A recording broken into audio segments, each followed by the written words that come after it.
음소거를 하겠습니다. 음,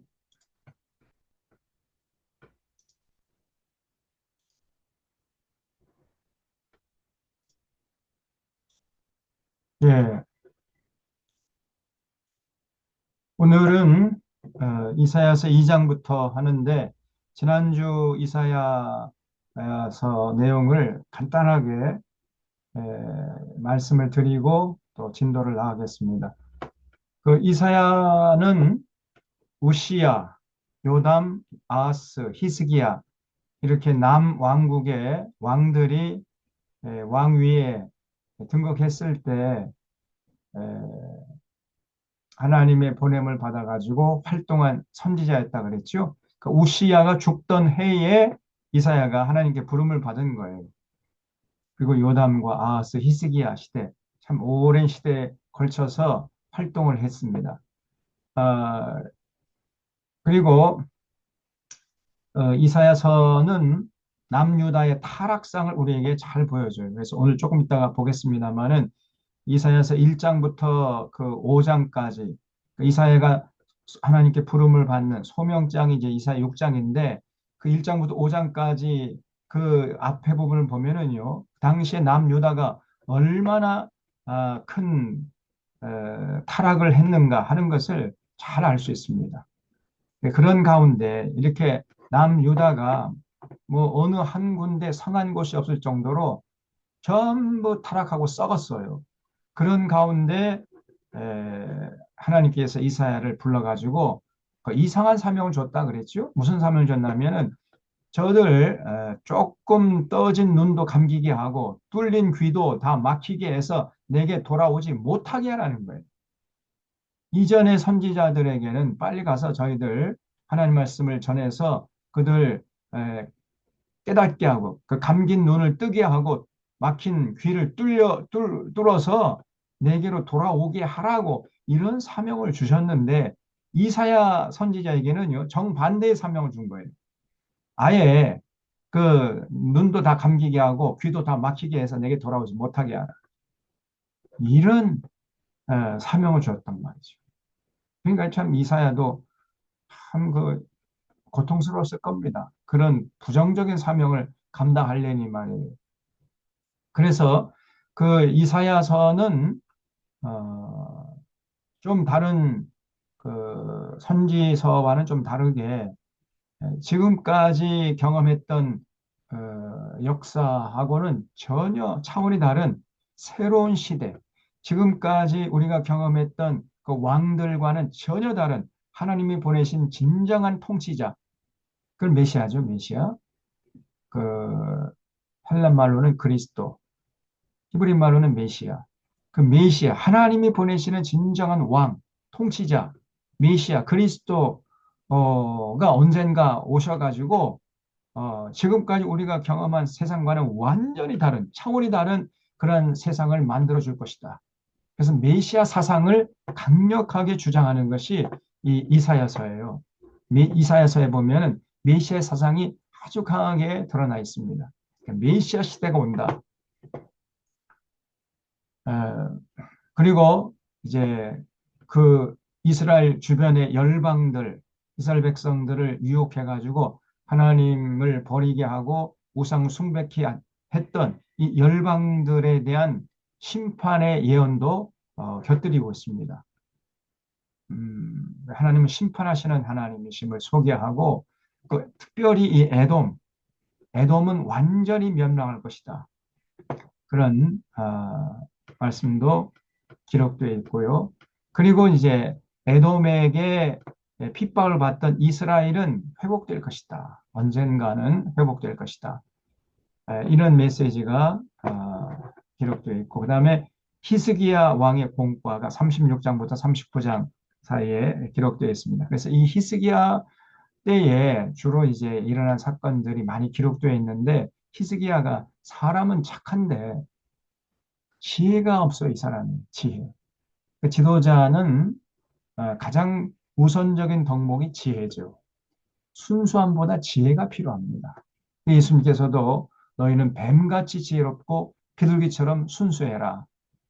가장 먼저 요구한 것이 지혜입니다. 뱀 같은 지혜를 요구하는 거예요. 그 다음에 비둘기처럼 순수해라. 그래서 지혜가 없으면 순수함도 유지할 수 없습니다. 금방 그 순수함 짓밟히는 거예요. 조롱당하고. 그래서 지도자에게 필수, 가장 우선적인 중요한 덕목은 지혜입니다. 지혜. 지혜가 있어야 돼요. 어, 이 히스기야는 지혜가 없는 사람이었습니다. 사람은 착했어요. 악한 사람은 아닌데 순수했다고 보여지는데 그런데 지혜가 부족해가지고 나라를 참 망하는 길로 이끌어갔던 사람이 히스기야입니다. 그런 히스기야의 공과를 36장에서 39장까지 해서 살펴볼 수가 있고 이거는 그 열왕기 하에서도 우리가 살펴볼 수 있습니다. 그다음에 제2 이사야는 40장부터 66장까지라 그랬죠. 바벨론 포로 후에 이스라엘 백성들이 예루살렘으로 돌아갈 수 있었음에도 불구하고 돌아가지 않고 바벨론에 그냥 정착해 있었잖아요. 여기가 좋사오니 하고 남아 있다가 하만이라는 사람에 의해서 전멸될 수밖에 없는 그런 위기에 봉착한 적 있잖아요. 그래서 40장부터 66장까지 전체적으로 흐르는 메시지가 뭐냐면 빨리 돌아가라. 이 바벨론 땅 여기는 너희들이 영원히 거할 처소가 못 된다는 거예요. 그래서 하나님이 돌아가라고 하실 때 빨리 돌아가라. 그 이스라엘 백성들이 왜 돌아가기를 꺼려 했냐면은 돌아가는 길이 험했어요. 험산 줄령도 넘어야 되고 깊은 강물도 건너야 되고 그리고 재산을 전부 다 처분해 가지고 이 이스라엘 사람들은요. 그 이동하기 좋게 재산을 처분해 가지고 이동하려면은 그 재산 뭐 예를 들어서 무슨 뭐 큰 무슨 어, 금이나 은이나 뭐 이런 거 가지고 이동하려면 힘들잖아요. 무겁고 그렇잖아요. 또 부피도 크고. 그러니까 그 아주 그 조그맣게 이렇게 압축해 가지고 그 전 재산을 조그만 부피에 담아서 갖고 갈 수 있는 그 수단이 뭐냐? 그것이 바로 다이아몬드, 다이아몬드. 그래서 이 사람들은요, 다이아몬드를 굉장히 선호합니다. 지금도 전 세계에서 유통되고 있는 다이아몬드 시장의 거의 90%가 유대인의 손에 의해서 좌지우지되고 있어요. 다이아몬드 시장 90% 이상 점유율을 갖고 있는 것이 저 유대인들입니다. 이스라엘 유대인들. 아주 무서운 민족이에요. 유대 민족이. 왜냐하면 오랜 시절 핍박받는 그런 역사가 있었기 때문에 이리저리 쫓겨다니다 보니까 재산을 처분해가지고 그렇게 가볍게 이제 여차하면 이제 도피해야 되기 때문에 그래서 가장 요긴한 수단이 이 다이아몬드였던 거예요. 다이아몬드 투자를 많이 했습니다. 그래서 그 다이아몬드 가지고 가다가 그 험산줄령 넘을 때 그 강도 만나가지고 다 뺏기고 그냥 죽도록 얻어맞고 그럼 어떻게 합니까? 그러니까 불안해가지고 못 떠나는 거예요. 또 깊은 강물 건너다가 급류에 휩쓸려가지고 그 다이아몬드 잃어버리면 어떻게 해요? 그래서 못 떠나는 것이고 또 돌아가 봤자 예루살렘은 완전히 뭐 파괴돼가지고 그 죽음의 도성이 되어 있었는데 가면은 뭐 길도 새로 닦아야 되고 성벽도 재건해야 되고 집도 새로 지어야 되고 그러니까 돌아가는 길이 까마득했던 겁니다. 그래서 돌아갈 수 있음에도 불구하고 안 돌아갔어요. 그래서 이 40장부터 66장까지 내용에서는 제2 이사야 선지자가 일어나 가지고 빨리 돌아가라. 하나님께서 험산 줄령 넘을 때 지켜주고 보호하실 테니까 아주 깊은 강물 건널 때 그 급류에 휩쓸리지 않도록 하나님이 보호해 주실 테니까 빨리 돌아가. 이런 메시지가 전체적으로 흐르고 있어요. 40장부터 66장까지 내용이. 그래서 이 이사야서 전체 내용을 이렇게 압축적으로 우리가 이해할 수 있어야 됩니다. 이사야서 1장부터 66장까지 상당히 긴 내용인데 이렇게 간단하게 요약을 할 수 있어야 됩니다. 자, 1장 이제 지난주에 1장까지 봤는데 1장 1절에 보면 유다 왕 우시야와 요담과 아하스와 히스기야 시대의 아모리 아들 이사야가 유다와 예루살렘에 관하여 본 계시라 그랬죠. 그래서 이런 남쪽 유다 왕들이 재위할 때 활동했던 선지자다라고 그 활동 시기를 아주 명료하게 기록하고 있습니다. 2절부터 보면 이제 당시 남유다가 얼마나 타락했는가 하는 것을 쭉 소개하고 있는데 여기 6절 보면요. 발바닥에서 머리까지 성한 곳이 없이 상한 것과 터진 것과 새로 맞은 흔적뿐이에요.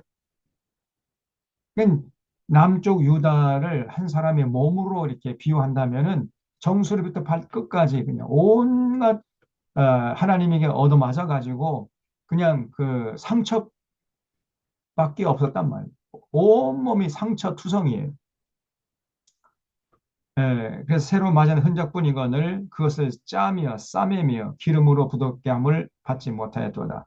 너희의 땅은 황폐했고 너희의 성읍들은 불에 탔고 너희의 토지는 너희 목전에서 이방인에게 삼켜졌으며 이방인에게 파괴됨 같이 황폐했고. 그러니까 지금 이 성읍들이 다 불에 탄 거예요. 전국에 있는 성읍들이 다 불에 탔어요. 누가 이렇게 끔찍한 짓을 했을까요? 아수르 군대가 와요. 아수르 군대. 그래서 이미 히스기야 제6년 때에 아수르 군대가 북쪽으로 넘어와 가지고 그 사마리아 성을 무너뜨렸죠. 그런 다음에 이 아수르 군대가 돌아가질 않고 철군하지 않고 남쪽으로 내려왔던 거예요. 남하 정책을 펴서 남쪽으로 내려와 가지고 남유다도 전국을 그냥 군합발로 짓밟고 있었고 딸랑 예루살렘만 아직 점령 하지 못한 이런 상태였던 거예요. 예루살렘만. 그래서 전국이 성읍들마다 전부 다 이 아수르 군인들이 와가지고 그냥 군합발을 짓밟고 불을 질러가지고 전부 잿더미가 돼버리고 막 이런 상황이었던 겁니다. 성읍들은 불에 탔고 너희의 토지는 너희 목전에서 이방인에게 삼켜졌으며 이방인에게 파괴됨 같이 황폐했고 딸 시온 이 예루살렘 말하죠. 예루살렘만 포도원의 망대같이 참외밭의 원두막같이 에워싸인 성읍같이 겨우 딸랑 남은 거예요. 딸랑. 응?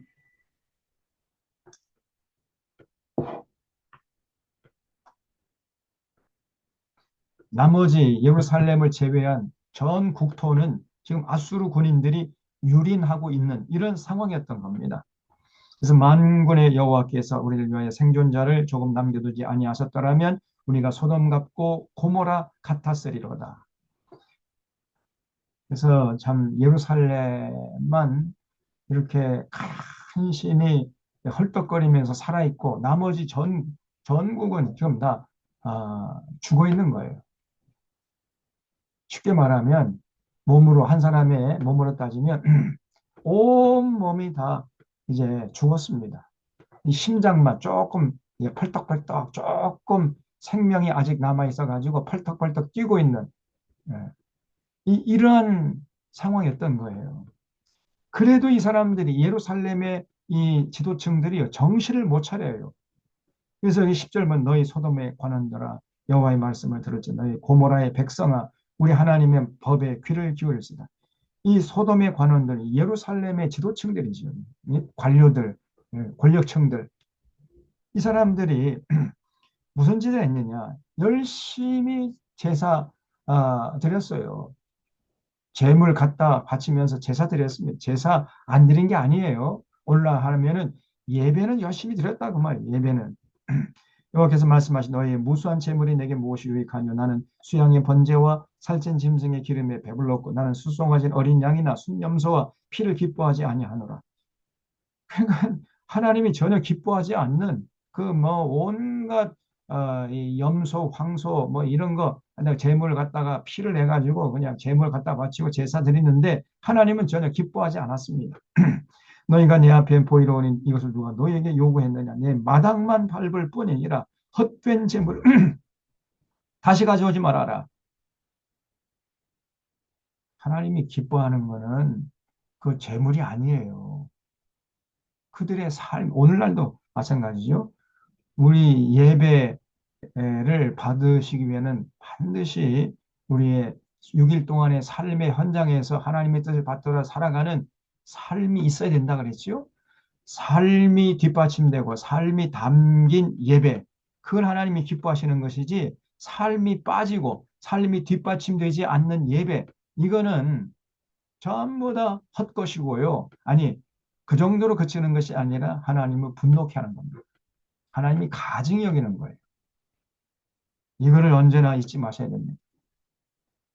헛된 재물을 다시 가져오지 말라. 분양은 내가 가증히 여기는 바요. 월삭과 안식일과 대회로 모이는 것도 그러하니 성회 아울러 이 사람들이 악을 행하니.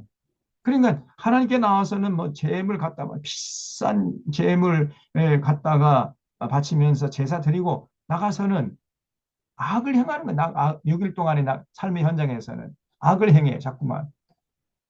그걸 하나님이 도무지 견디지 못하겠노라. 이렇게 말씀하셨습니다. 내 마음이 너희의 월삭과 정한 절기를 싫어했어요. 이 사람들은 월삭 예배가 있었습니다. 다시 말하면 매월 초 하루에 하나님께 나가서 제사 드렸어요. 안식일에 제사 드리고 매월 초 하루에 또 예배 드리고 또 상번제라 해가지고 매일마다 예배 드려요. 아침 저녁으로. 얼마나 예배 열심히 많이 드리는지 몰라요. 그런데 그것을 하나님이 기뻐하지 않았어요. 내 마음이 너희 월삭과 정한 절기를 싫어하나니 그것이 내게 무거운 짐이라. 내가 지기에 곤배. 이 사람들이 제사 드릴 때마다 하나님이 너무너무 힘들어 하시단 말이죠. 무거운 짐이 돼 버렸어요. 오늘 한국교회 예배는 열심히 드려요. 근데 하나님이 기뻐하시는 예배냐? 제가 볼 때 아니에요. 천만의 말씀 만만의 콩떡. 하나님 지기에 지금 곤비하는 거예요. 무거운 짐이야 그게. 너희가 손을 펼 때에 내가 내 눈을 가리고 너희가 많이 기도할지라도 내가 듣지 아니하리라. 아무리 이 사람들이 뭐 기도하고 무슨 뭐 방언 기도 뭐 2시간, 3시간 정도 해도 하나님이 전혀 듣지 않았어요. 이런 너희의 손에. 왜냐하면 피가 가득하기 때문에. 삶의 현장에 나가서는 뭐 이웃 재산 강탈하고 약탈하고 수탈하고 해서 이웃의 마음속에 피눈물 흘리게 하고 그리고 와서 또 하나님 사랑합니다. 그리고 이제 제사 드리니 하나님이 기가 막힌 거예요. 너희 손에 피가 가득해 합니다. 너희는 스스로 씻으며 스스로 깨끗하게 하여 내 목전에서 너희 악한 행실을 버리며 행악을 그치고 선행을 배우며 정의를 구하며 학대받는 자를 도와주며 고아를 위하여 신원함. 신원이라는 것은 억울함을 풀어주라는 거예요.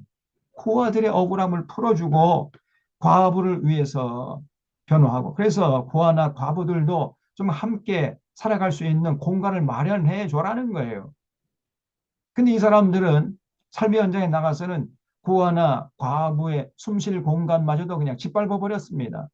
그래 놓고는 와가지고 하나님께 제사 드리는데 그 제사를 하나님이 기뻐하시겠느냐 말이에요. 그래서 여기 16절, 17절 거기다가 이렇게 박스를 묶어주세요. 이게 하나님 원하시는 거 이거. 이거 하지 않고 와서 예배 드리는 거는 다 무효입니다. 아니 무효가 아니라 하나님을 분노케 하신다니까요. 그 예배 드리면 드릴수록 하나님이 더 화를 내세요.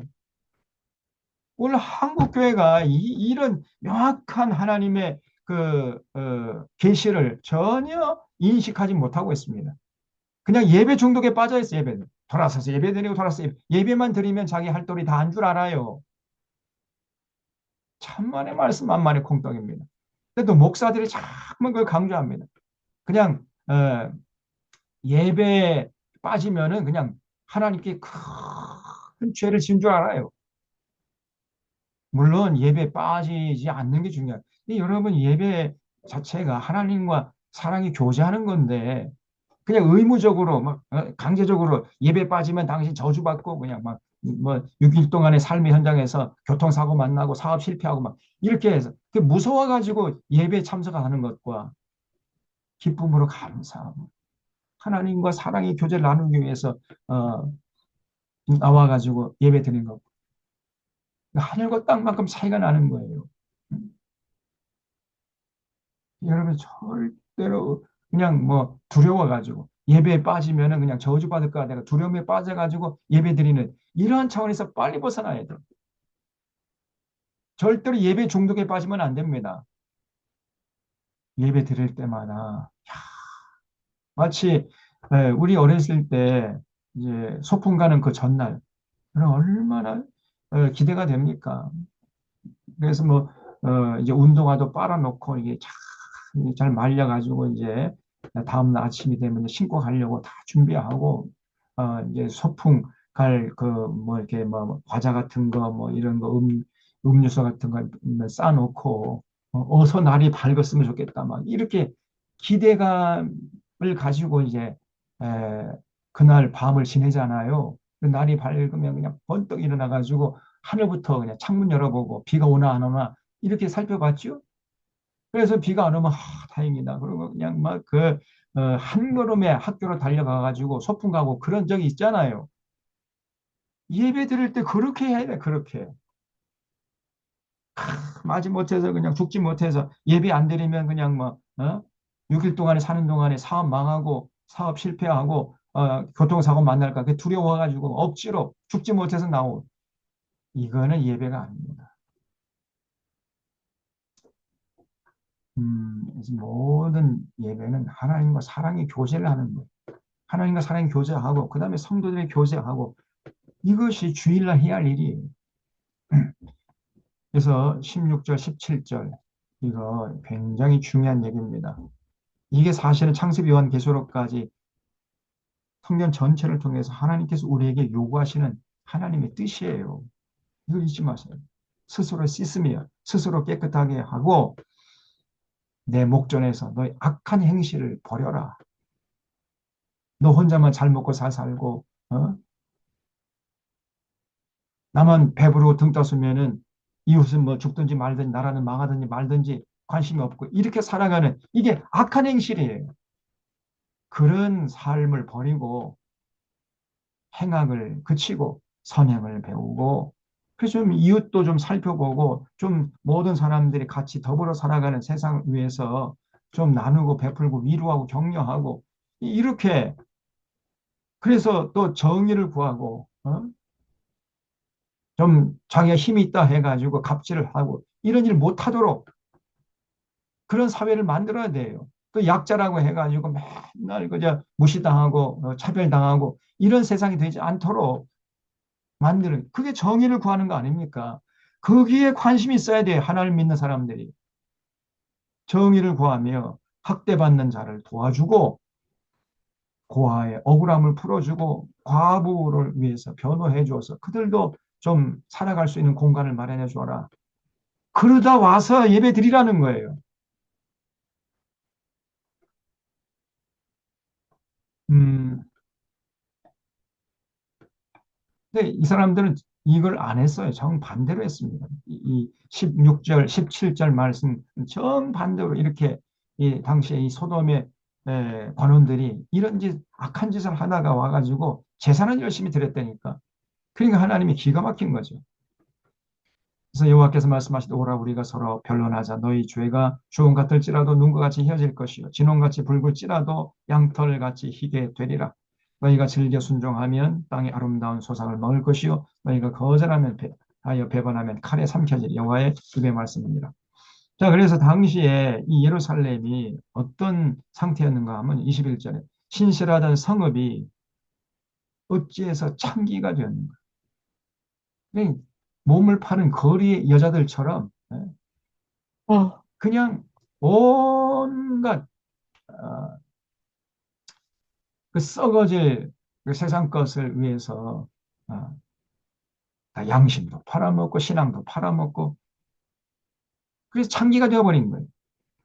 예루살렘이 거기가 정의가 충만했었고 공의가 그 가운데 거했는데 이거는 그건 옛날 말이고 지금은 살인자들 뿐이나 살인자들 전부 다 눈이 벌게져 가지고 어디 먹잇감이 없나 해가지고 그냥 살인자들 뿐이에요.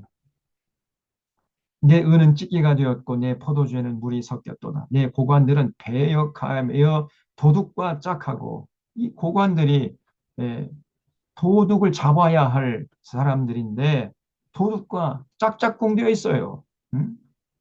또 뇌물을 사랑하며 예물을 구하며 부활을 위하여 신원하지 아니하며 부하들이 억울하면 전혀 풀어주지 않습니다. 개되지 못한 것들이 이제 무시해버리는 거예요. 그 과부의 송사를 수리하지 아니하는도다.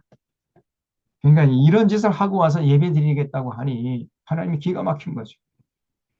그러므로 주 만군의 여호와 이스라엘의 전능자가 말씀하시되 슬프다 내가 장차 내 대적에게 보응하여 내 마음을 편하게 하겠고 내 원수에게 보복하리라 그랬어요. 그 이스라엘 백성들이 하나님의 원수가 돼버린 거예요. 하나님의 마음을 그냥 막 갈기하게 찢어낸 그런 원수, 그 바로 이스라엘 백성들이었다는 거예요. 내가 또 내 손을 내게 돌려 내 찌꺼기를 잿물로 씻듯이 녹여 청결하게 하며 내 혼자물을 다 제하여 버리고 내가 내 재판관들을 처음과 같이 내 모사들을 본래와 같이 회복할 것이라. 그리한 후에야 내가 의의 성읍이라 신실한 고을이라 불일이라 하셨나니 온갖 그 거짓과 술수로 찌들었으니까 하나님께서 잿물로 그냥 씻어 가지고 정화시키겠다는 거예요. 야, 이 잿물 독극물 아닙니까, 이거? 그럴 정도로 이 예루살렘이 타락했다는 거죠. 시온은 정의로 구속을 받고 그 돌아온 자들은 공의로 구속함을 받으리. 그러나 패역한 자와 죄인은 함께 패망하고 여호와를 버린 자도 멸망할 것이라. 너희가 기뻐하던 상수리 나무로 말면 너희가 부끄러움을 당할 것이요 너희가 택한 동산으로 말면 수치를 당할 것이다. 너희는 잎사귀 마른 상수리 나무 같을 것이요 물 없는 동산 같으리니 강한 자는 사모래 같고 그 행위는 불티 같아서 함께 탈 것이나 끌 사람이 없을 것이다. 에이, 참, 이 당시에 남유다는 아수르 군인들에 의해서 짓밟히고 있었고 예루살렘만 딸랑 남았는데 여전히 예루살렘 사람들은 이렇게 정신 못 차리고 하나님 마음을 아프게 하는 짓을 골라서 했던 것입니다. 이 권력자들이 패역을 했으니 말이에요. 배역이 아니라 패역이에요. 그냥 하는 소매를 걷어붙이면서 하나님과 한번 붙잡아 달려드는 거예요. 이것들이 하나님 명령을 짓밟아 버리고 하나님이 하지 말라고 한다. 해서는 안 되는 것을 골라서 해요. 도둑과 짝하고 뇌물을 사랑하고 그리고 그 서민들의 아픔을 전혀 돌보지 않고 이렇게 살았던 거예요. 이 사람들이. 자, 2장에 보면은요. 그래서 이제 2장 1절부터 4절까지는 음, 말이래. 결국은 하나님께서 이스라엘 백성들을 다 이렇게 죄값을 받게 하고 전부 다 정화시켜 가지고 회복시킨 후에 어떤 그 시대의 그 역사를 이제 제시하고 있는데 2장 2절에 보면요. 말일에 그랬죠. 말일. 예, 이 역사의 어떤 종말의 때를 말합니다. 역사의 종말의 때. 지금 이사야가 살고 있던 그 당시에 이런 일들이 일어난다는 얘기가 아니고 먼 까마득한 훗날 어떤 지점에서 이스라엘이 결국은 하나님께 돌아오게 될 것이다. 이런 먼 미래에 되어질 역사를 지금 여기서 예언하고 있는 거예요. 이거는 어, 여기 2장 2절에 보면 말일 할 때 말자에 어라고 되어 있죠.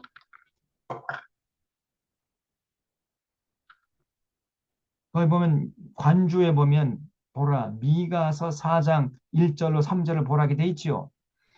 미가서 우리가 지난번에 했잖아요. 미가서 4장 1절부터 3절까지 내용과 똑같아. 그러니까 미가 선지자도 이제 이스라엘이 지금은 이렇게 하나님께 호되게 심판받고 있지만은 까마득한 먼 훗날에는 하나님의 택한 이스라엘 백성들이 회복될 것임을 이제 미가 선지자도 바라보았죠. 똑같습니다. 이사야 선지자도 그 까마득한 미래의 어느 시점에서는 이스라엘이 결국 회복될 것이다.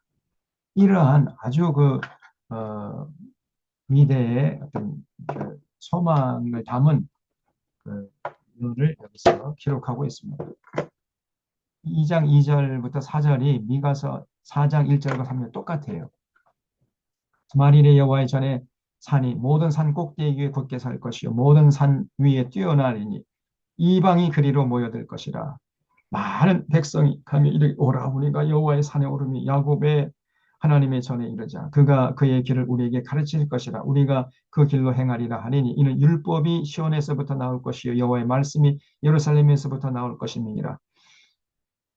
그가 열방 사이에 판단하시며 많은 백성을 판결하시리니 우리 무리가 그들의 칼을 쳐서 보습을 만들고 그들의 창을 쳐서 낫을 만들며 이 나라와 저 나라가 다시는 칼을 들고 서로 치지 아니하며 다시는 전쟁을 연습하지 아니하리라.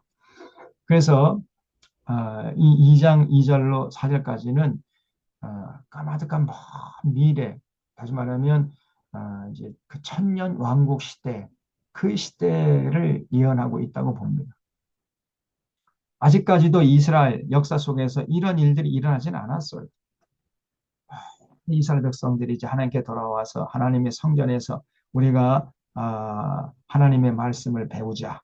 그리고 참 몰려든 많은 백성들이 하나님의 말씀을 가르치고 그래서 율법이 시온에서부터 나와가지고 온 세상에 가득하고 모든 사람들이 더불어 평화롭게 칼을 쳐서 보습을 만들고 창을 쳐서 낫을 만들어 가지고 다시는 이 나라가 저 나라를 침범하지 않고 침공하지 않고 서로 더불어 살아가는 이런 평화의 나라, 그런 나라를 꿈꾸고 있죠. 이런 나라가 지금 역사 속에 이루어진 적이 없어요.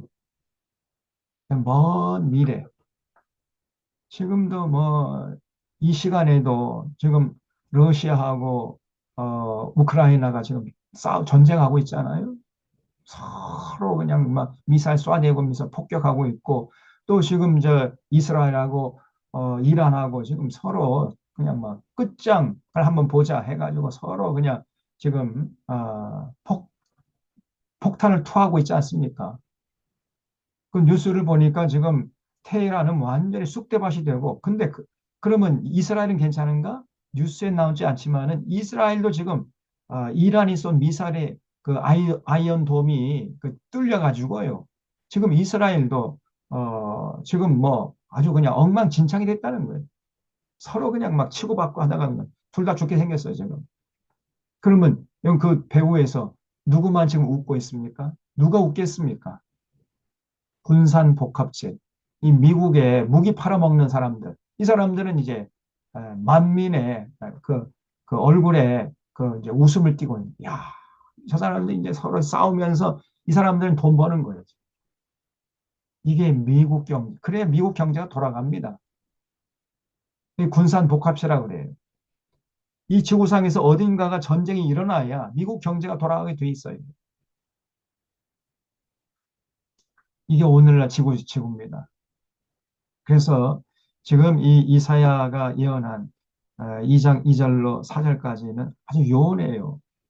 끊임없이 이 지구상에 전쟁이 일어나고 있잖아요. 하나님의 뜻은 이 전쟁이 없는 모든 나라, 모든 민족이 서로 평화롭게 살아가는 것인데 인간들이 타락해가지고 왜 이렇게 서로 싸우고 죽이고 그냥 막 폭탄을 투하하고 말이에요. 전쟁을 일삼는지 끊임없이 인류 역사를 돌아보면요. 전쟁의 역사입니다. 전쟁의 역사. 그동안의 전쟁의 그 동기는 두 가지였어요. 딱 요약하면 두 가지. 첫 번째는 식량 쟁탈전이고 두 번째는 에너지 쟁탈전입니다.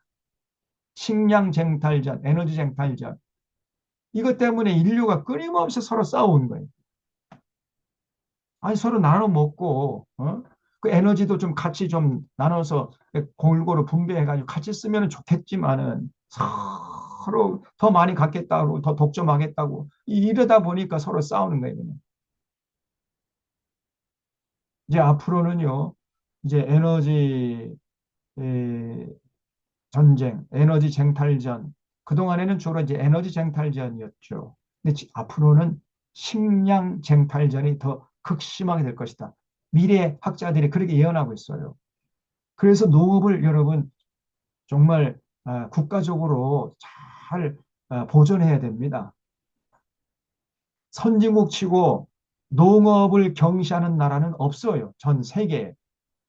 지금 OECD 20개 국가 중에서 그 선진국이라고 일컫는 그 국가들 중에서 딱 한 나라만 제외하고는 모든 나라가 자국의 농업을 중시하고 있습니다. 근데 딱 한 나라만 이 농업을 경시해요. 그 나라가 어느 나라냐? 그 이름도 찬란한 대한민국이에요. 농업은요, 정말로 그 나라의 근간 중에 근간입니다. 농자지 천하지 대본 아니에요? 농업이 천하의 근본이에요. 여러분, 이 에너지가 없으면은 우리가 에너지가 없어도 살아갈 수 있어요. 아니, 에너지, 그 기름이 없으면은 뭐 걸어가면 자동차, 그 휘발유 없으면은 뭐 자동차 놓고 조금 불편하지만 걸어가면 되는 거죠. 시간 좀 거리고 그러지만은. 예? 우리가 컴퓨터 없어도 또 없으면은 뭐 만나서 대화하면 되는 것이고. 그래서 살아갈 수는 있습니다. 어렵겠지만은. 그러나 식량이 없어 봐요, 식량. 일주일만 여러분 굶어봐요. 못 살고 죽습니다. 식량이 근본 중에 근본이야. 근데 이 대한민국이 이 농업을 경시한다니까요. 빨리 이걸 돌이켜야 됩니다. 음, 그래서 2절부터 4절은 먼 미래 얘기를 하고 있는 것이고 그다음에 5절 보세요. 이제 다시 현실로 돌아온 겁니다. 이사야 당시의 현실이 어땠는가? 5절 보세요. 야곱 족속아 오라 우리가 여호와의 빛에 행하자. 주께서 주의 백성 야곱 족속을 버리셨음은 그들에게 동방풍속이 가득하니 하지만 우상 숭배했다는 사람들이 그들이 블레 사람과 같이 점을 치며 이방인과 더불어 손을 잡아 언약하였습니다. 그 땅에는 은금이 가득하고 보화가 무한하며 그 땅에는 마필이 가득하고 병거가 무수하며 그러니까 당시에 남유다가요 상당히 부유했다는 것을 알 수 있습니다. 은금이 가득하고 보화가 무한했고 마필이 가득하고 병거가 무수했어요. 그러니까 상당히 부강한 나라를 이루니까 이 사람들이 교만한 거예요. 교만. 그래서 그 땅에는 우상도 그러니까 은금도 가득하고 보화도 가득하고 병거가 무수한데 거기에 비례해서 우상도 또 많이 만들어놨다. 우상도 가득했어요. 그들이 자기 손으로 짓고 자기 손가락으로 만든 것을 경배하니 얼마나 어리석은 자들입니까? 자기들이 만들기 전에는 그 돌멩이 조각, 나무 조각에 불과했잖아요. 돌멩이 조각, 나무 조각에 불과한 것을 자기들이 조각해 놨고 그걸 신이라고 섬기고 있으니 이거 얼마나 어리석냐 그 말이에요. 자기 손으로 짓고 자기 손가락으로 만든 것을 경배하여 천한 자도 절하며 귀한 자도 굴복하오니 그들을 용서하지 마옵소서.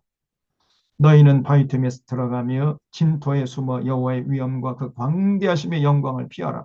그날의 눈이 높은 자가 낮아지며 교만한 자가 굴복되고 여호와께서 홀로 높임을 받으시리라. 대저만군의 여호와의 날이 모든 교만한 자와 거만한 자와 자고한 자에게 임하리니 이 교만, 거만, 자고 딱 같은 거의 비슷한 얘기죠. 이거를 어, 거의 비슷한 단어를 계속 바꿔가면서 반복하고 있는 것은 강조법이죠. 이 사람들이 교만했어요. 유대 사람들. 조금 잘 먹고 잘 살고 조금 군사적으로 부강해지고 그러니까 교만해가지고 하나님 버리고 우상을 섬겼다 이 말이에요. 그들이 에, 낮아지리라. 그죠? 교만하게 되면요 하나님이 낮추십니다. 교만은 패망의 선봉이라 그랬죠. 이게 무서운 얘기입니다. 그래서 패망하기 전에 먼저 오는 것이 교만이라는 거예요. 그러니까 교만한 사람 보면 저 사람 좀 있다가 망할 사람이구나 이렇게 생각하면 딱 맞는단 말이에요. 절대로 교만하면 안 됩니다. 죽어도 교만하면 안 돼요. 교만은 패망의 선봉이에요. 먼저 망하기 전에 먼저 오는 것이 교만이에요. 그래서 이 사람들이 결국은 교만했기 때문에 망하는 거죠. 다음 차례는 망하는 것밖에 남는 게 없어요. 또 레바논의 높고 높은 모든 백향목과 바산의 모든 상수리 나무와 모든 높은 산과 모든 솟아오른 작은 언덕과 모든 높은 망대와 모든 견고한 성벽과 다시스의 모든 배와 모든 아름다운 조각물들에게 하나님의 심판이 임해가지고 전부 다 낮아지게 된다는 거예요. 그날에 자고한 자는 굴복되며 교만한 자는 낮아지고 여호와께서 홀로 높임을 받으실 것이요 우상들은 온전히 없어질 것이며 사람들이 암혈과 토굴로 들어가서 여호와께서 땅을 진동시키려고 일어나실 때 그 위엄과 그 광대하심의 영광을 피할 것이라. 사람이 자기를 위하여 경배하려고 만들었던 은 우상과 금 우상을 그날에 두더지와 박쥐에게 던져요. 암열과 험악한 바위 틈에 들어가서 여호와께서 땅을 진동시키려고 인하실 때에 그 위엄과 그 광대하심의 영광을 피하리라. 너희는 인생을 의지하지 말라. 그 호흡은 코에 있나니 새말 가치가 어디 있느냐. 그렇죠? 여러분 그 인생이라는 게요. 아무것도 아니잖아요. 그 인생의 가치는 그 호흡에 있죠. 호흡을 멈추게 되면 끝나는 거 아닙니까? 그 여러분 어, 이게 호흡을 평소에 깊이 해요. 깊이 하다가 이제 그 인생의 때가 다 된 사람들 보면은 그 호흡이 점점 얕아집니다. 그래서 가끔 지금 복식 호흡하는 게 중요한 복식 호흡을 깊이 그 횡격막 숨을 들이쉬면서 횡격막을 내려요. 그 배가 불뚝 튀어나옵니다. 그 횡격막이 내려가요. 이걸 이제 복식 호흡이라고 하는데 그 복식 호흡을 한 사람은 기피 호흡을 하는 거죠. 그 건강한 사람이에요. 그러다가도 이제 병에 걸리거나 이제 이제 인생이 거의 끝나가는 사람들 보면 숨이 가빠지죠. 그래서 이 흉식 호흡을 해요. 가슴으로 숨을 쉬어요. 숨을 깔딱깔딱 그러다가 점점 더 이제 목으로 오고 그다음에 여기서 숨의 호흡이 여기서 이제 떠나버리면 죽는 거죠. 그래서 그런 인생이 한순간이잖아요. 그래서 그런 인생 의지하지 말라 그랬습니다. 그 호흡이 점점 얕아지고 이제 호흡이만 이제 끊어지면은 그 인생 끝나는 것인데 그 뭐 의지할 게 뭐가 있고 그 인생의 가치가 어디 있느냐 생활 가치가 없다는 거예요. 근데 사람들이 영원히 살 것처럼 이렇게 생각하면서 그렇게 착각하고 그냥 뭐 더 긁어 모으려고 하고 그냥 자기만 알고 그 귀한 시간에 좀 나누고 베풀고 서로 위로와 격려하고 하나님의 뜻을 받들고 이런 생각을 전혀 못하고 마치 영원히 살 것처럼 그렇게 착각하다가 그래서 자기 중심적으로 이렇게 생각하다가 그냥 어느 날 호흡이 끊어지다가 호흡이 약해지다가 이제 끊어지면 끝나는 거예요. 물 좀 주세요. 자, 3장에. 자, 그래서 2장에 보면 당시 남유다의 남성들이 교만했던 거예요. 자, 3장을 보겠습니다. 3장에 보면 이제 그 당시 그러면 남유다, 특별히 예루살렘의 여인들은 어떠했는가? 남자들은 교만했고 여인들은 사치했던 거예요. 사치. 그럼 끝나는 겁니다. 그 여성의 그 사명이 굉장히 큰 거예요. 그 사회의 마지막 보루가 여성 아닙니까? 여성이 건강하면은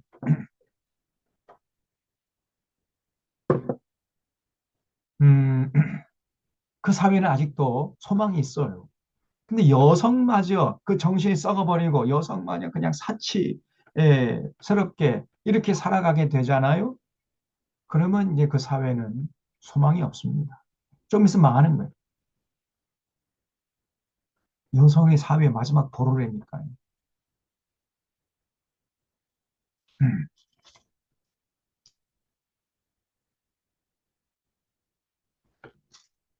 음, 자, 여기 이제 그런 모습이 이제 쭉 나오는데, 그래서 보겠습니다. 3장의 1절에,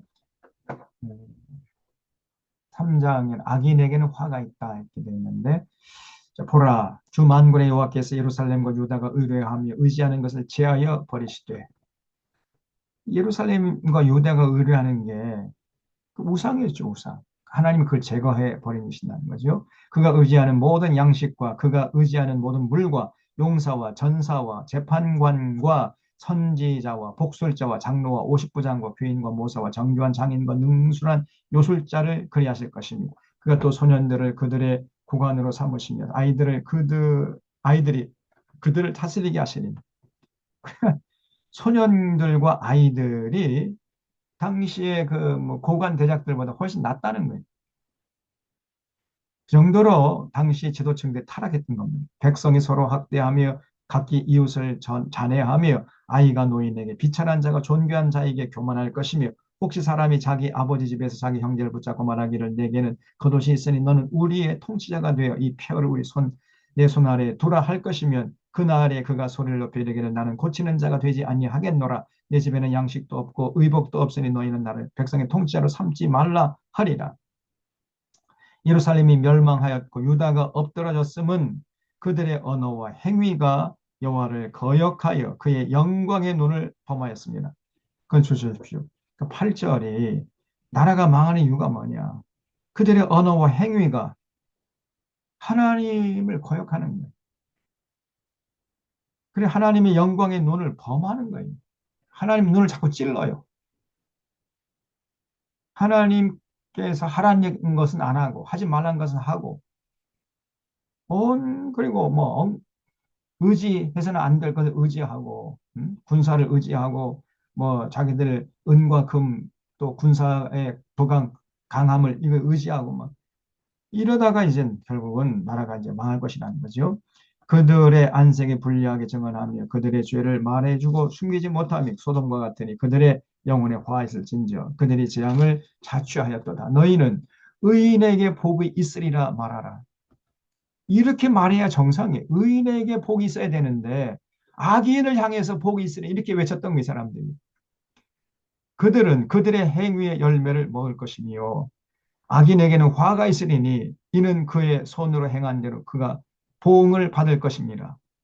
그래서 의인에게 복이 있을 것이고 행위의 열매를 먹게 될 것이다.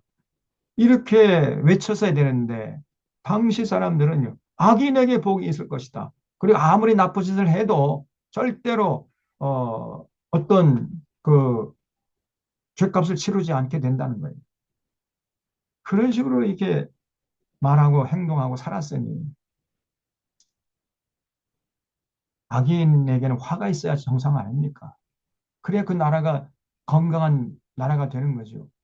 윤석열, 김건희 저게 예? 지은 죄를 반드시 죄값을 받아야 됩니다. 악인에게 화가 있어야 되는 거예요. 근데 당시에 남유다는 의인에게 화가 있고 악인에게는 화가 미치질 않았단 말이에요. 그러니 이게 좀 거꾸로 가는 거죠. 12절에 내 백성을 학대하는 자는 아이요 다스리는 자는 여자들이라 내 백성이여 내 인도자들이 너를 유혹하여 내가 다닐 길을 어지럽히느니라. 참 그 백성을 학대하는 자들이 그 어린애 짓을 하는 거예요. 어린애들보다 못해.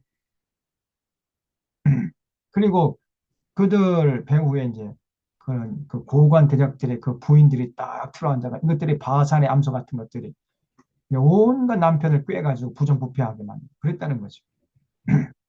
13절 여호와께서 변론하여 일어나시며 백성들을 심판하시려고 서시도다. 여호와께서 자기 백성의 장로들과 고관들을 심문하러 오시리니 포도원을 삼킨 자는 너희이며 가난한 자에게서 탈취한 물건이 너희 집에 있어요. 전부 다 이것들이 서민들 집에 가가지고 함부로 그냥 막 강탈을 약탈하고 높은 세금 매겨가지고 뭐 뺏어가다가 자기 집안에 채웠던 거예요. 가난한 자에게서 탈취한 물건이 너희 집에 있도다. 어찌하여 너희가 내 백성을 짓밟으며 가난한 자의 얼굴에 맷돌질을 하느냐. 표현이 참 정말 너무나 참 표현이 좀 절묘한데 여러분 가난한 자의 얼굴에 맷돌질 그냥 얼굴을 갈아버려요 그냥 맷돌로. 그럼 사람이 어떻게 삽니까?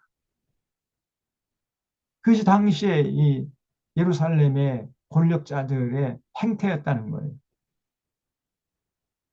그냥 서민들은 죽든지 말든 저거는 개, 돼지만도 못한 것들인데 뭐 우리가 사람 대접하지 않아도 저것들은 괜찮아. 이런 식으로 생각했던 거죠. 자, 16절부터는 이제 당시 예루살렘의 여성들의 사치스러운 삶을 여기서 이제 소개하고 있는데 얼마나 사치했는지 한번 보세요. 여호와께서 말씀하실 때 시온의 딸들이 교만하여 느린 목 정을 통하는 눈으로 다니며 아기작거려 걸으며 이 아기작거려 걸으며 이게 무슨 말이냐면은 그 엉덩이를 그냥 실룩실룩하면서 걷는 거예요. 그 남성들을 유혹하기 위해서 엉덩이를 아니 그냥 이렇게 걸으면 되잖아요. 근데 엉덩이를 좌로 우로 이렇게 자꾸 이렇게 어, 휘저으면서 이렇게 그러면서 남성들을 유혹하는 겁니다. 그러니까 정을 통하는 눈으로 이렇게 막 이렇게 어? 저 남성들을 이제 유혹하기 위해서 그 뭐랍니까 이렇게 눈을 이렇게 깜빡거리고 응? 눈짓으로 유혹을 하고 그다음에 이제 몸으로 이렇게 엉덩이를 흔들면서 몸으로 유혹했다는 거죠. 아기작거려 걸으며 발로는 쟁쟁한 소리를 낸다 하시도다. 그러므로 주께서 시온의 딸들의 정수리에 딱지가 생기게 하시며 여호와께서 그들의 하체가 드러나게 하시리라. 주께서 그날에 그들의 장식한 발목걸이와 머리에 망사, 아, 발목에도 고리를 찼어 이 사람들이. 당시 예루살렘의 이 귀부인들이요. 발에도 고리를 했다는 거예요. 고리. 머리에 망사를 차고 반달 장식과 귀걸이와 팔목걸이와 얼굴 가리개와 화관과 발목 사슬과 발목에도 사슬을 달았다는 거죠. 띠와 향합과 호심부와 반지와 코에도 고리를 걸어 코걸이 참나. 코걸이와 예복과 겉옷과 목도리와 손주머니와 손거울과 세모포 옷과 머리수건과 너울 이렇게 사치했어요. 그러니까 이 사람들이 이 여자들이 한번 외출하려면요. 외출 준비하는데 한 2시간, 3시간이 걸리는 거예요. 얼마나 그 사치한지 그냥 그 온갖 사치품을 명품을 몸에 두르는데 그 사람만 명품이 아니에요. 사람만. 그 화장도 얼마나 진하게 하는지. 예? 이거는 화장이 아니라 예? 이거는 변장이에요. 변장. 그래서 맨 얼굴로 생얼로 보면 전혀 딴 사람이 되는 거예요. 여기는 시커먼 여기 뭐 이렇게 그 뭐 눈썹도 그리고 코도 높이고 그냥 화장도 그냥 뭐 기초 화장하고 그다음에 또 무슨 뭐 파운데이션 바르고 뭘 또 바르고 뭐 바르고 뭐 바르고 뭐 해가지고 완전히 딴 사람이 돼버려요. 그래서 그 이제 화장을 다 씻어내면은 사람을 알아볼 수가 없습니다. 그리고 또 요즘에는 이 얼굴 성형을 해가지고요.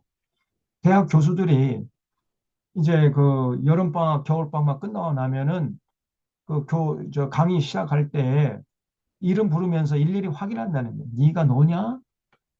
전혀 달라진 모습으로 나타나니까 그 방학 동안에 이제 성형해가지고요. 전혀 딴 사람이 되어 있는 거예요.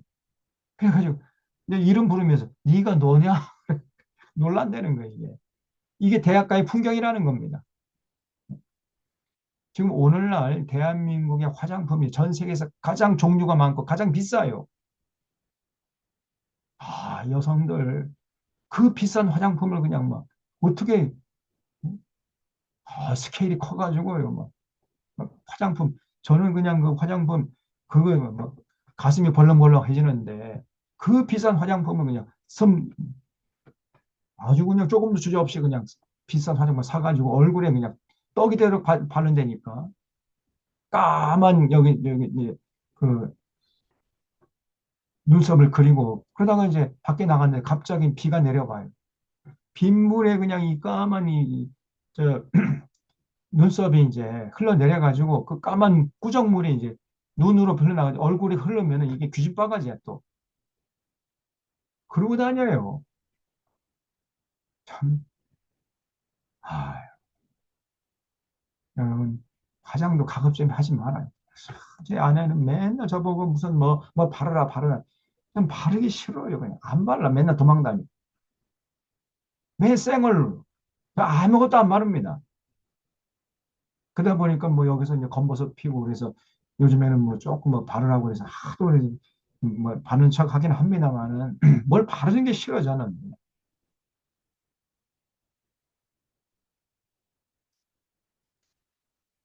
뭔 이렇게 화장품 종류도 많고 비싼지. 그 돈 다 어디서 나는 거예요 도대체가. 그래서 이렇게 여성들이 사치하면요. 그 나라가 지금 부패했다는 증거예요. 그게. 방증이에요.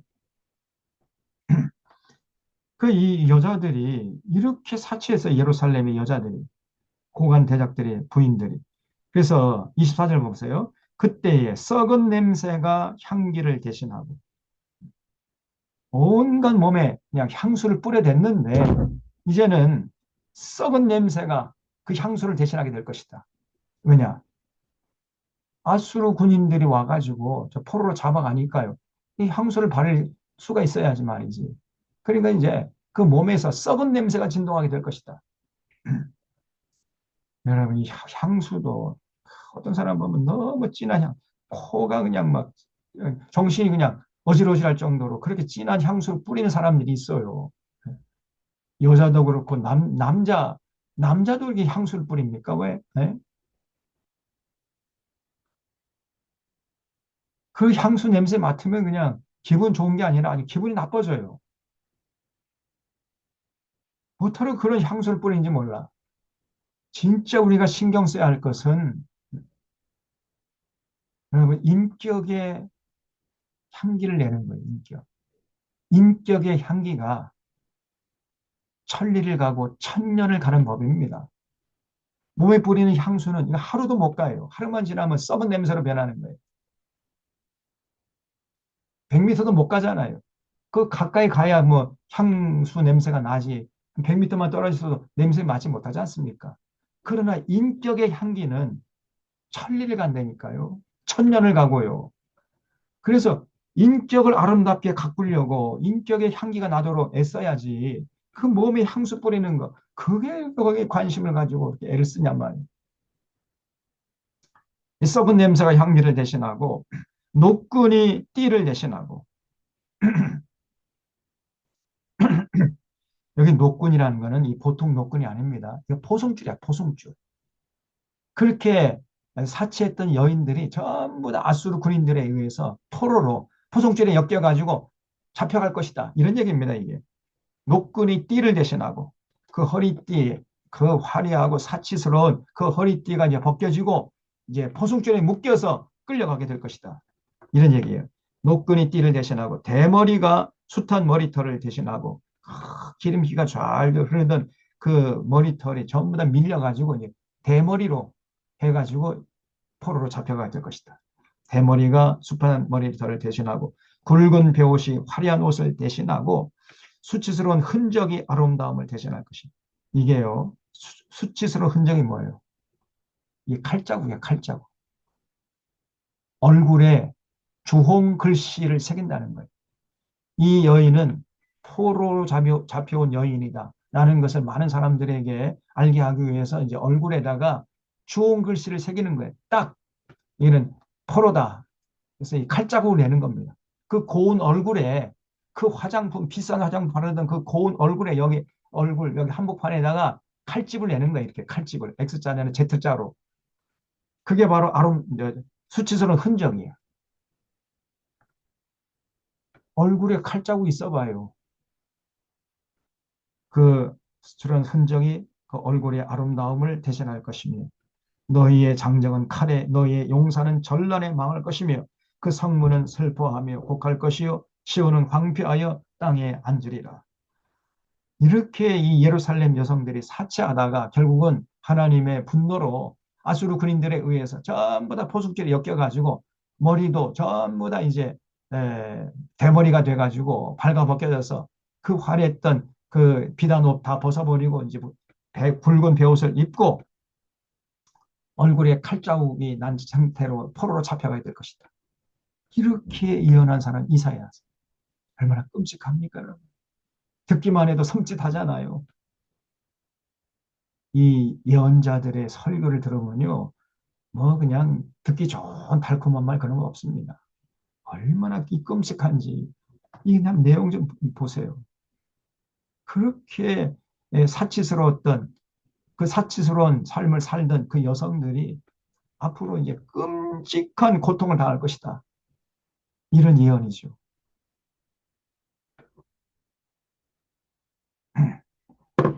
그만큼 나라가 타락했던 거예요. 그래서 4장 1절에 그날에 7여자가 한 남자를 붙잡고 말하기를 우리가 우리 떡을 먹으며 우리 옷을 입으니 다만 당신의 이름으로 우리를 부르게 하여 우리가 수치를 면하게 하라 하리라 그랬죠. 그러니까 여자가 7명은 남자는 1명이에요. 그러니까 한 명 남자를 놓고 7명의 여자들이 서로 차지하려고 경쟁을 벌인다는 거예요. 왜냐? 남자들은 전부 다 전쟁터에 나와가지고 그 아수르 군인들의 칼에 맞아 다 죽었거든요. 그러니까 성비의 균형이 무너져가지고 여성들이 많은 거예요. 여성들은 7명이나 되고 남자는 1명이에요. 남자 1명 놓고 7명 여자가 그냥 서로 차지하려고. 이게 얼마나 이 비극적인 상황이냔 말이에요. 2절 그날에 여호와의 싹이 아름답고 영화로울 것이요 그 땅에 솟아는 이스라엘의 피난한 자를 위하여 영화롭고 아름다울 것이며 시온에 남아있는 자 예루살렘에 머물러 있는 자 곧 예루살렘 안에 생존한 자 중 기록된 모든 사람은 거룩하다 칭함을 얻으니 이는 주께서 심판하는 영과 소멸하는 영으로 시온의 딸들의 더러움을 씻기시며 예루살렘의 피를 그 중에서 청결하게 하실 때가 됨이라. 이제 이렇게 해서 하나님이 이스라엘 백성들의 죄값을 다 치러 가지고 정화시키는 그런 것을 지금 여기서 예언하고 있습니다. 여호와께서 거하시는 또 여러분 늦게 들어오신 분들은 소음이 나지 않도록 좀 신경을 써주시기 바랍니다.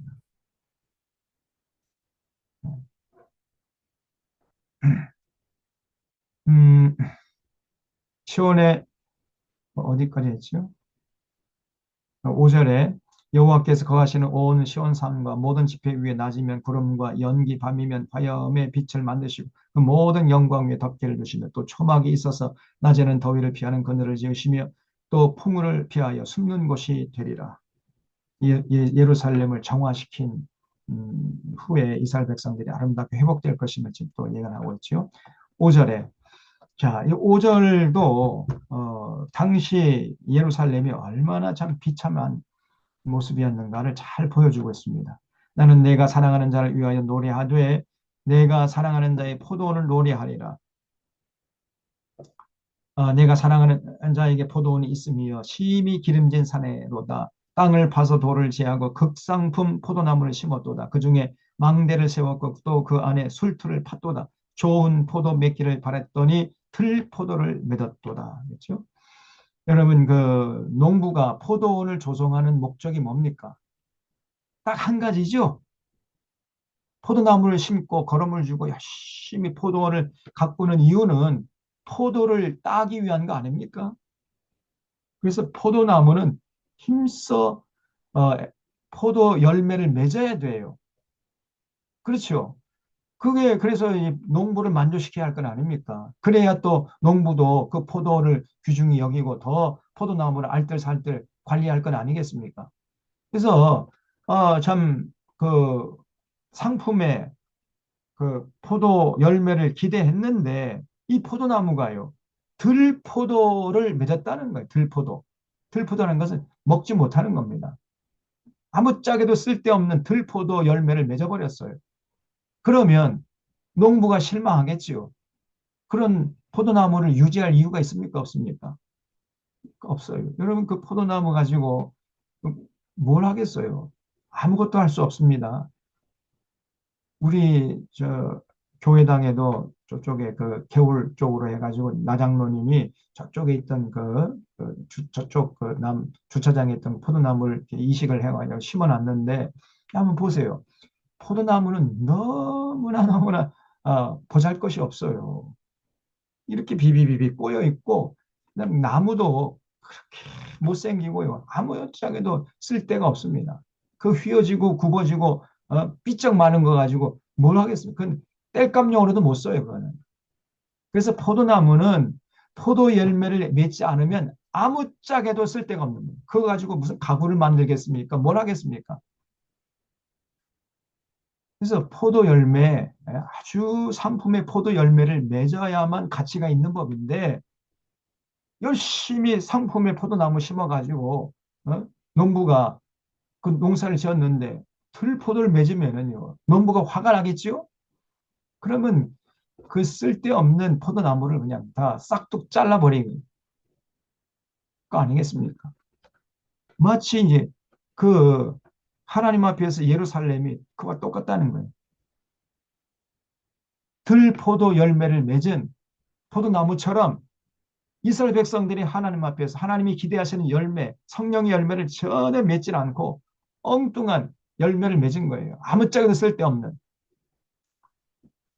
그 성령의 열매, 사랑과 희락과 화평과 자비와 온유와 양선과 절제, 이런 그 성령의 9가지 열매를 맺기를 하나님이 기대하시는데 전혀 그런 게 우상 숭배하고 그냥 뭐 자기 목적의 수단 먹을까 갑질하고 거짓말하고 뭐 술수를 부리고 험담하고 서로 싸우고 다투고 뭐 이렇게 살아가는 모습을 보이고 있으니 하나님이 기가 막힌 거죠. 저런 그 예루살렘 사람들 내가 뒀다가 뭐 할 거냐? 원래 하나님께서 이스라엘 백성들 부르신 목적은 뭡니까? 하나님께 등을 돌린 온 열방들을 하나님 앞으로 인도하는 제사장 나라가 되게 하려고 부른 거잖아요. 그런데 제사장은커녕 뭐 아무짝에도 쓸데가 없는 저 이스라엘 백성들 하나님께서 그냥 완전히 쓸어버리지 않겠느냐 그런 얘기입니다. 그래서 여기 5장 3절에 예루살렘 주민과 유다 사람들을 구하노니 이제 나와 내 포도원 사이에서 사리를 판단하라. 내가 포도원을 위하여 행한 것 외에 무엇을 더할 것이 있으랴. 내가 좋은 포도 맺기를 기다렸거늘 들 포도를 맺으면 어찌 됨인고 이제 내가 내 포도원에 어떻게 행할지를 너희에게 이르리라. 내가 그 울타리를 걷어 먹힘을 당하게 하며 그 담을 헐어 짓밟히게 할 것이요. 내가 그것을 황폐하게 하리니 다시는 자리를 가지를 자름이나 북을 돋우지 못하여 찔레와 가시가 날 것이며 내가 또 구름에게 명하여 그 위에 비를 내리지 못하게 하리라 하셨으니 물은 만군의 여호와의 포도원이 이스라엘 족속이고요. 그가 기뻐하시는 나무는 유다 사람이라. 그들에게 정의를 바라셨더니 도리어 포악이요 그들에게 공의를 바라셨더니 도리어 부르짖음이었도다. 그러니까 하나님께서 예루살렘 사람들 애주중지 농부가 마치 포도원을 그렇게 아름답게 가꿔둔 것처럼 이스라엘 백성들 애주중지 해가지고 키웠더니 이 사람들이 하나님께서 기대하시는 열매는 전혀 맺지는 않고 포도나무가 들포도를 맺는 것처럼 이스라엘 백성들이 엉뚱한 열매, 전혀 쓸모가 없는 열매를 맺었던 거예요. 하나님께서 기대하시는 열매는 뭐냐면 정의와 공의라는 열매를 맺는데 이 사람들은 포악과 부르짖음이라는 이런 들포도를 맺은 거예요. 그러니까 거짓과 술수, 그다음에 포악하게 살고 그러니까 수많은 사람들이 그냥 막 못 살겠다고 부르짖고 이렇게 살아가는 세상을 만들어 버렸으니 하나님이 아이고 저 예루살렘 이제 아무짝에도 쓸데없는 저 예루살렘 내가 쓸어버리겠다 해가지고 이제 아수르 군대를 보낸다는 거예요.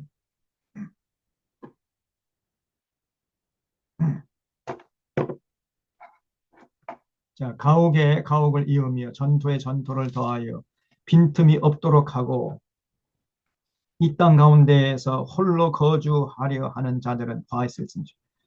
이렇게 살면 안 되잖아요. 지 혼자 잘 먹고 잘 살. 여러분 이웃이 못 살면은 나도 못 살게 됩니다. 이웃이 잘 살게 되고 모든 사람이 다 이웃이 행복하게 살아봐요. 그럼 나도 덩달아 행복하게 잘 살게 돼 있어요. 나 혼자만 잘 먹고 잘 살고 모든 주변 사람들은 다 불행하게 살고 그러면 나도 어쩔 수 없이 불행하게 되는 거예요. 이 전부 다 유기적으로 연결되어 있는 겁니다. 근데 당시 예루살렘 이 권력자들이 지 혼자만 잘 먹고 잘 살려고 그랬다니까. 그래서 가옥에 가옥을 잇고 전투에 전투를 더하고 빈틈이 없도록 하고 그 땅 가서 홀로 거주하려는 자들 이런 사람들이 화 있을 것이다.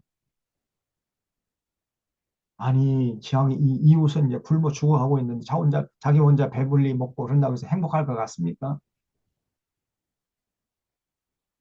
양심 있는 사람이라면요, 절대로 그런 상황에서 행복할 수가 없습니다.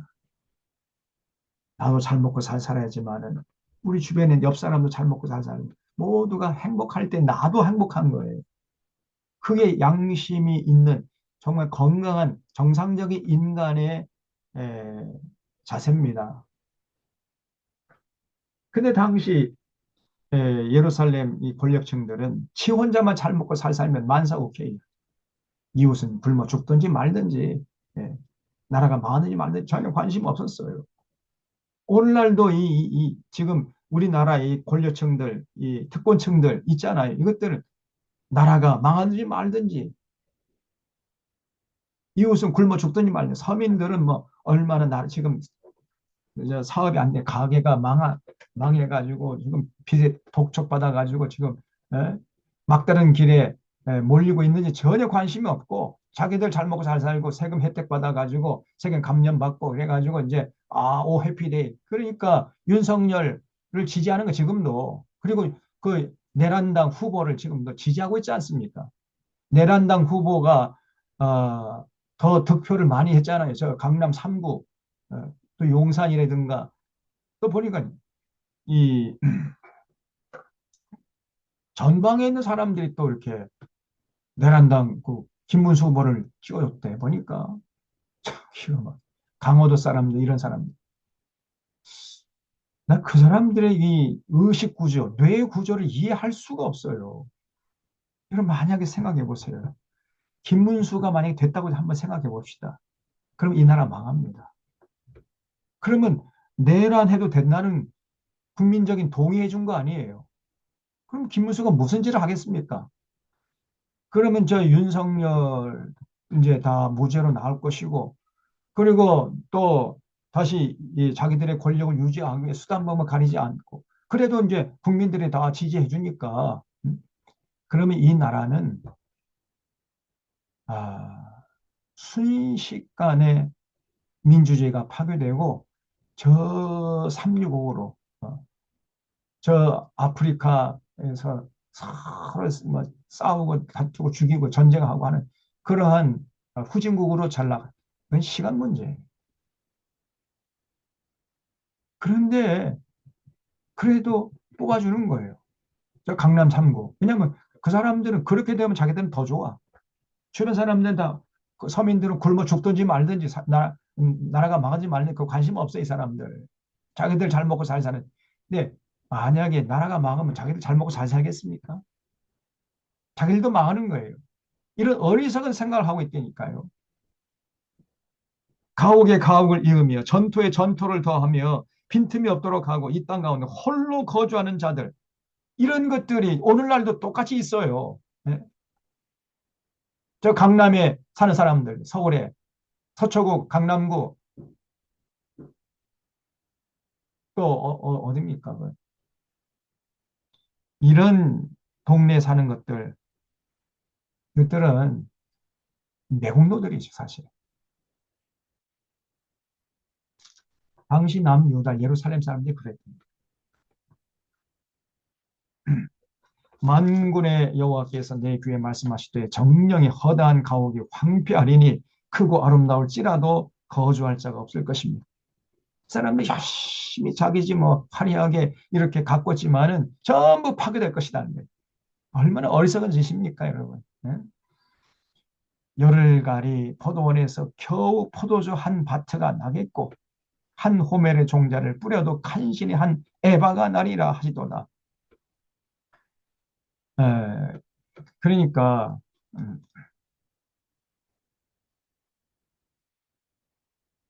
이게 무슨 말이냐면은 아무리 농사를 지어도 손에 쥐는 게 없다는 거예요. 아침에 일찍 일어나 독주를 마시며 밤에 깊도록 포도주에 취하는 자들. 이게 당시에 예루살렘 권력층들, 귀족층들의 모습이었습니다. 날이 새는지 모르는지 부어라 마셔라 그냥 잔치에 내고 포도주 마시고 그냥 독한 술 마셔댔어 이것들이. 그리고 그들이 연회에는 수금과 비파와 소고와 피리와 포도주를 갖추었어도 여호와께서 행하시는 일에는 전혀 관심을 두지 아니하며 손으로 하신 일을 보지 않아요. 지금 나라가 이 지경이 돼가지고 풍전등화 가운데 있고 아수르 군인들이 그냥 걸핏하면 출몰해가지고 어? 젊은이들 총알바지로 잡아하고 여성들 잡아 성폭행 놀이개로 삼고 지금 전 국토가 군악발이 짓밟히고 있고 예루살렘만 딸랑 남았는데 여전히 이 사람들은 부어라 마셔라 독주를 마셔대며 그냥 밤새도록 잔치를 벌이고 춤을 추고 비파와 소금과 소고와 피리와 포도주를 마셔대면서 그러면서 하나님이 하시는 일에 대해서 관심이 없어요. 다시 말하면 지금 하나님이 분노하셔가지고 나라를 망하게 하려고 하는데 지금 자기들 나라가 망하는지 관심도 없고 여전히 그 하루하루 그냥 삶을 부귀와 부귀 영화 쾌락을 누리는데 거기에 여념이 없었다 그 말이에요. 이런 것들이 어떻게 지도자를 할 수 있습니까? 근데 오늘날 대한민국 이 지도층이 똑같아요. 권력층들, 이 특권층들, 이것들. 그래서 어느 시대나 이런 특권층들이 있고 이것들이 나라를 망치는 원흉들이에요. 13절 그러므로 내 백성이 무지함으로 말미암아 사로잡힐 것이요 그들의 귀한 자는 굶주릴 것이요 무리는 목마를 것이다. 거의 주제입니다. 무지함으로 말미암아 여러분 무지한 것도 큰 죄예요. 아니 나라가 그정이 됐는데 아직도 나라가 어떻게 될 건지 몰라요. 그 무지한 게 무관심에서부터 오는 것이고 무지와 무관심 이게 큰 죄입니다, 여러분. 그래서 지금 이 나라가 이렇게 어지러운데도 불구하고 그 나라의 정치적인 상황에 대해 경제적인 상황에 대해서 무관심하고 무지한 것 이것이 하나님의 큰 죄예요. 근데 오늘날 한국 교회 안에서는 설교마다 지금 이 정치적인 상황, 경제적인 상황을 들을 수가 없습니다. 그냥 대형 교회는 뭐 말할 것도 없고 이런 중소 교회도요. 전혀 지금 나라가 어떻게 돌아가는지 전혀 관심 없고 설교거리가 아니에요. 이거는 교회 사역이 아니다 이렇게 생각하는 거예요. 목사들이 그 어젠가요, 엊그젠가 제가 오래전에 서울에서 부목사 했던 그 홍익교회라고 있는데 그 홍익교회 어느 저 집사님 지금은 뭐 권사님 됐으면 모르겠는데 그분이 오랜만에 전화가 왔더라. 그래서 이제 제 아내하고 대화를 오랫동안 했는데 나중에 무슨 말을 이렇게 오래 했냐고 내가 물어보니까 아마 그 자기 주변에 아직도 그 윤석열 지지하고 또 뭐 내란당 그 김문수 후보 지지하는 사람들이 그렇게 많다는 거 보고 막 분개하고 그러면서 이제 전화를 오래 했다는 거예요. 그래서 그러면 그 다니고 있는 제가 옛날에 분목사 시절에 있던 그 교회 그 홍익교회 분위기는 어떻습니까? 이렇게 물어봤대요. 그랬더니 교회에서는 이런 방구 말이 없어요. 그러더라고요. 이런 방구 말이 없대. 그게 모든 거의 대부분의 교회가 그렇습니다. 우리 들것 부른 사랑교회는 아주 특수한 교회예요. 근데 이게 정상이거든. 이게 모든 교회가 우리 들것 부른 사랑교회처럼 해봐요. 그러면 이 땅에 하나님의 공의와 정의가 강물처럼 흐르게 될 것이고 그럼 이 땅에 하나님의 평화가 꽃처럼 피어나게 될 것입니다. 그런데 교회에 전혀 무관심하고 무지해. 잘 몰라요. 관심도 없다니까. 목사나 장로나 또 집사들이나 권사들 전혀 관심이 없어요. 자기 문제가 아니라고 생각하는 거예요. 누가 남이 해주겠지. 누가 평화를 갖다 주겠지. 하나님의 정의와 공의는 누가 어떤 사람이 와서 이루어주겠지. 강물처럼 흘려주겠지. 이렇게 생각하는 거예요. 교회 사역이 아니라고 생각하는 겁니다. 오직 교회는 그저 영혼 구원 이런 것만 생각하고 있는 거예요. 이게 복음주의의 폐해가 아니고 한계예요. 성경은 전혀 그렇게 말하지 않습니다, 여러분. 성경은 전인적인 삶에 대해서 관심을 가지고 우리에게 요구하는 거예요.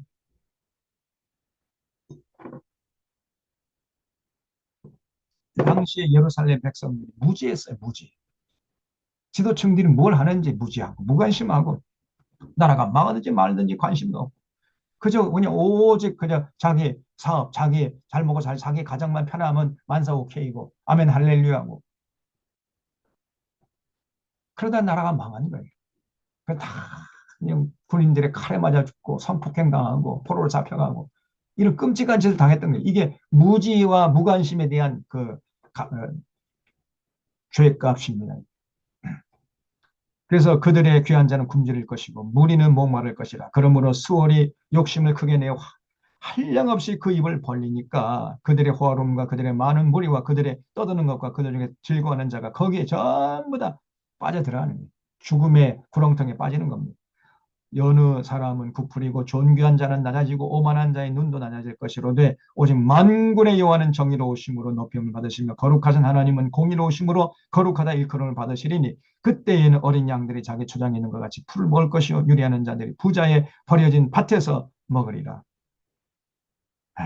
참 사회가 무너지면은 그 권력층들에게 학대받던 그런 자들이 이제는 그런 권력층들의 학대에서 벗어나니까 이제 오히려 그 살판이 나는 거지. 그래서 유리하는 자들이 부자의 버려진 밭에서 먹게 될 것이다. 18절 거짓으로 끈을 삼아 죄악을 끌며 당시 이런 사람들이 이렇게 살았어요. 거짓으로 죄악을 끌었어요. 온갖 그 삶이 거짓으로 점철되어 있다.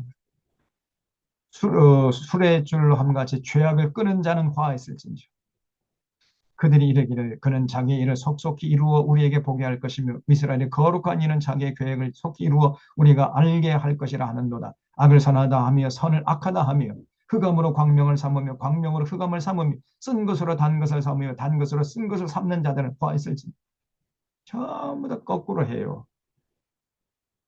악을 악하다 해야 되는데 악을 선하다 하고 선을 악하다 해버려요. 선은 선하다 하고 악은 악하고 해야 되는데 악을 선하다 하고 선을 악하다 하고 이 캄캄함인데 흑암으로 광명을 삼아 광명으로 흑암을 삼고 쓴 것인데 단 것이라고 그러고요. 단 것인데 쓴 것이라고 그래요. 이런 사람들은 화 있을 것이다. 스스로 지혜롭다 하며 스스로 명철하다는 자들은 화 있을진지요. 포도주를 마시게 용감하며 독주를 잘 빚는 자들은 화 있을진지요. 그들은 뇌물로 말미암아 악인을 의롭다 하고 의인에게서 그 공의를 빼앗는다. 전부 뇌물 받아먹고 악인을 의인이라 하고 뇌물 갖다가 주지 않으면 의인을 악인이라고 그냥 정죄해버리고 이것이 당시의 예루살렘 사회였다. 오늘날도 한국 사회가 똑같잖아요. 이로 말미암아 불꽃이 그루터기를 삼킴같이 마른 불이 불 속에 떨어짐같이 그들의 뿌리가 썩겠고 꽃이 티끌처럼 날리니 그들이 만군의 여호와의 율법을 버리며 이스라엘의 거룩하신 이의 말씀을 멸시했기 때문에 이런 꼴을 당하게 될 것이라는 겁니다. 여러분 다시 말해 삶이 엉터리였어요. 하나님의 율법대로 살지 않았습니다. 그리고 와서 열심히 예배는 드려 열심히. 예배는 열심히 드린다니까. 예배를 드리지 말라는 얘기가 아니라 예배를 드리기 위해서는 준비가 필요하다 그 말이에요. 준비가. 삶의 현장, 6일 동안의 삶의 현장에 나가서 하나님의 뜻을 받들어 살아가는 삶이 있어야 돼요. 그런 사람이 와서 예배 드릴 수 있는 자격이 되는 것이지. 삶의 현장에서 지금 멋대로 살고 와가지고 주일날 예배 드린다고 그 예배를 하나님이 기뻐하실 것 같으냐 말이에요. 아닙니다. 그들의 만군의 여호와를 버리고 이스라엘 거룩한 이의 말씀을 멸시하고 그래 놓고 와가지고 제사 드려요. 그게 하나님 기가 막힌 거예요. 그러면 여호와께서 자기 백성의 노를 바라시고 그들 위에 손을 들어 그들을 치신지라 산들은 진동하며 그들의 시체는 거리 가운데 분토같이 되었도다. 그럴지라도 그의 노가 돌아서지 아니 하나님 분노가 아직도 안 풀려요. 저것도 그냥 다 쓸어버리겠단 말이에요. 그 손이 여전히 펼쳐져 있느니라. 또 그가 기치를 세우고 먼 나라들을 불러 땅 끝에서부터 자기에게로 오게 하실 것이다. 이게 바로 이방 군대에 보낼 겁니다. 특별히 이제 당시는 아수르 군대였죠. 그들이 빨리 달려올 것이로되 그 중에 곤핍하여 넘어지는 자도 없을 것이며 조는 자는 나 자는 자도 없을 것이며 그들의 허리띠는 풀리지 아니하며 그들의 들매끈은 끊어지지 아니하며 그들의 화살은 날카롭고 모든 활은 당겼으며 그들의 발굽은 부싯돌 같고 병거 바퀴는 회오리 받음 같을 것이 그들의 부르짖음은 암사자 같을 것이요 그들의 소리 지름은 어린 사자들과 같을 것이라 그들이 부르짖으며 먹이를 움켜 가져가 버려도 건질 자가 없음이로다 그날에 그들이 바다 물결 소리같이 백성을 향하여 부르짖 이 아수르 군인들의 이제 모습을 묘사한 거지요. 아수르 군인들이 이스라엘 백성을 향해서 그냥 막 바다 물결전 노도같이 그냥 그렇게 들이닥쳐가지고 다 강탈하고 약탈하고 수탈하고 겁탈하고 늑탈하고 이런 짓을 할 것이라는 거예요.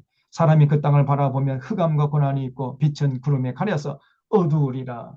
짙은 흑암이 깔린 시대가 되고 말았어요. 남유다 특히 예루살렘 이방 군대를 하나님 보내가지고 그들의 죗값을 받게 할 것이다.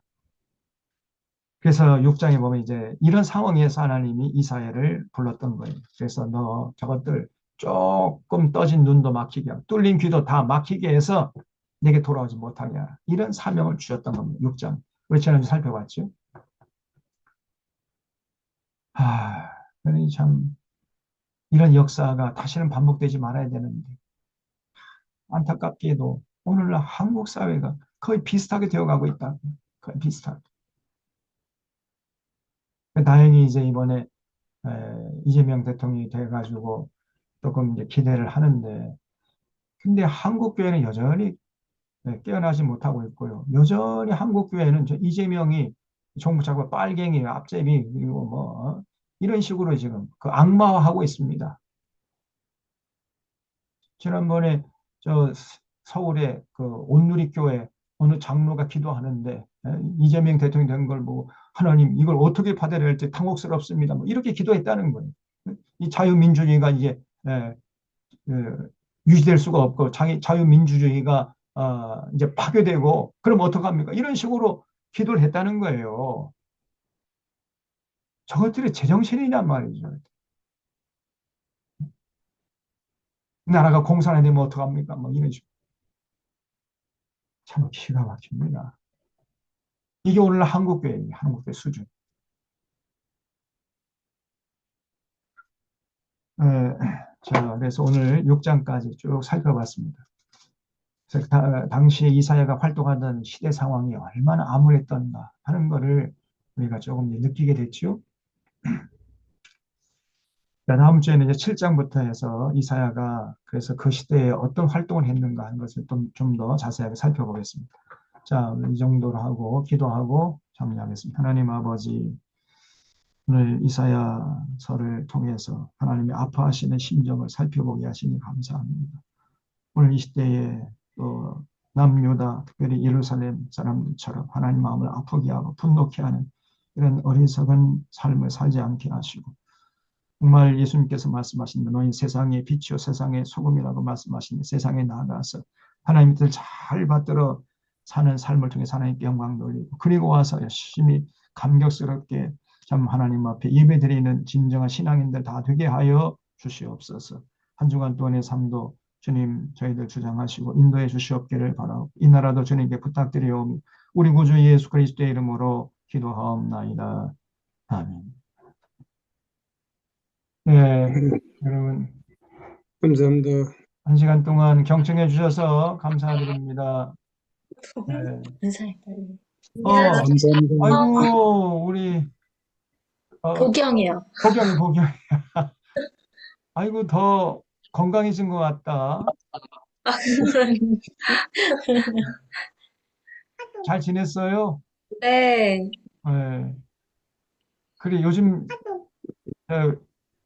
직장 생활 좀 어때요? 좀 달라졌어요?